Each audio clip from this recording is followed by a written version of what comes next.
Game of Thrones Season 2. Here's where the reviews for this show get tricky.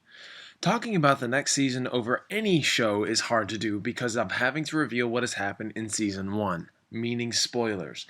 Now, while I don't wish to reveal key things in that particular way, some things are inevitable as well as consequential to this review coming out now. Many people already know some of the plot twists because word travels fast. People get that guy in Game of Thrones is all about death, thus it should be no surprise. Well, in this season, that takes the concept of death and shows you what happens after. Season 1 almost acted like a standalone season that had a beginning, middle, and end despite having cliffhangers to many characters. Okay, scratch that. Season 1 could not be contained as just one lonely season, but with a few main characters now dead, gone, and never coming back, we see what happens after. When usually the main character dies, that's the end of the story. Hence why I called Season 1 a self-contained story. Yeah, I know, I suck at literal comparisons. I'll get better, I promise. If you remember what I had said in my last review, there are many characters to the background playing their parts and have integral roles. Here in Season 2, that comes more into fold. Characters like Theon Greyjoy begin to have their own story arcs, and they kind of upset the balance because this war that starts is really not the thing that these guys need to come into and start pitching in their own little things, but they do anyway, and it makes one dire conflict. But trust me, Theon Greyjoy of all characters makes nothing better. Robb Stark becomes a great leader into his men of his hometown, Winterfell, trying to get his sisters back who are trapped in King's Landing. But the great thing about Game of Thrones is the knowledge each character possesses.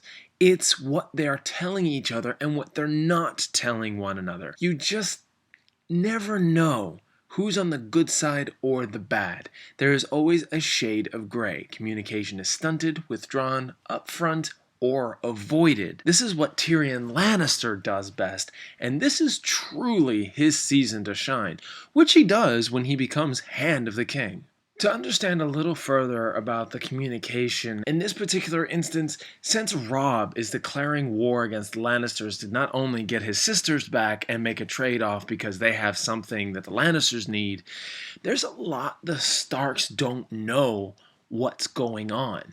They have no clue that the Lannisters are lying to the Starks saying that they have both sisters.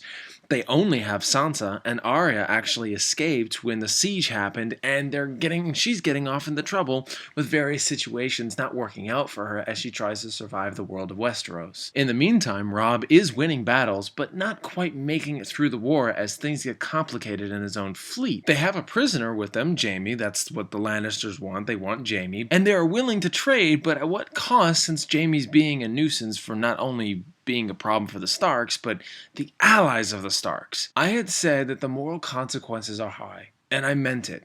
People, some characters that you barely have time to get to know, bring up points to other characters that make their morals questioned. Some enjoy reminding others of who they are, where they are coming from. This is where the writing of the show is truly a passion and a great work of art. Everyone looks like they've lived in this world. No one is winking at the camera or trying to make you care that this person died for honor. If you didn't know the character, you really didn't have a chance to care as the audience member. But the character who lost that said someone has conveyed that pain very well. So you get the situation as it adds up and reveals its complexities. The action is neither glorified any more than it is avoided. The locations, set pieces, actors and actresses, situations and moments all feel within the moment, real and considered for your viewing pleasure. That's of course if you're into the show by this point. I could tell you with confidence Season 1 didn't take hold of me until Season 2, yet Season 2 it doesn't really strike me as the strongest season. It didn't really do anything for me. Imagine that. Where I love Season 1 mostly because of its grounded sense of world building, Season 2 shows the consequences of death and what people have to do. Who's rising up after the others have fallen? It's like what Gandalf said in The Return of the King.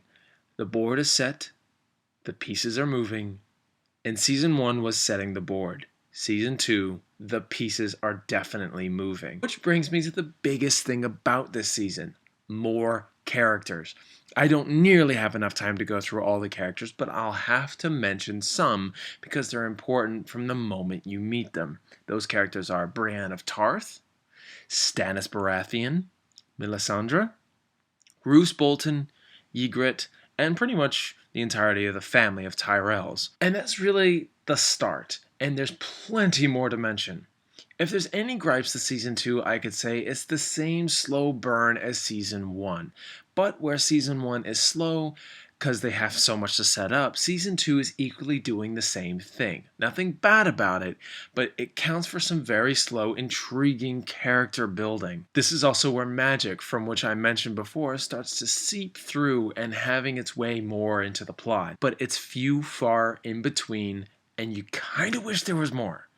Some key players die in this season that really leave you with a different vibe, making you wonder what they could possibly do next that could up the ante. Beyond all that, Season 2 is a massive achievement alongside with Season 1. It's not my favorite season, but it's still magnificent. I have no reason to give it a lower grade than its predecessor, so I'm going to give Game of Thrones Season 2 an A. This is also the start of a trend of most twists happening to the second to last episode of these 10 episode seasons. The last episodes usually are the aftermaths of the said turning points. In this particular case, Season 2 actually has a big, great battle in its second to last, which is breathtaking, awe-inspiring, and intense to watch. But there's also a lot of people talking amongst themselves about various things. Depending on who you are, diffuse the tension if you're looking for a lot of action. It's a mix of both talking and action. Those are my thoughts on Game of Thrones Season 2. What did you think about Season 2? Or didn't? Tell me your praises, tell me your woes. Did this review help in your deciding of Game of Thrones? Is it a show you want to invest in? I look forward to your opinions. If you like what you've seen here and you want to see more, please subscribe and I will get you more videos in the future.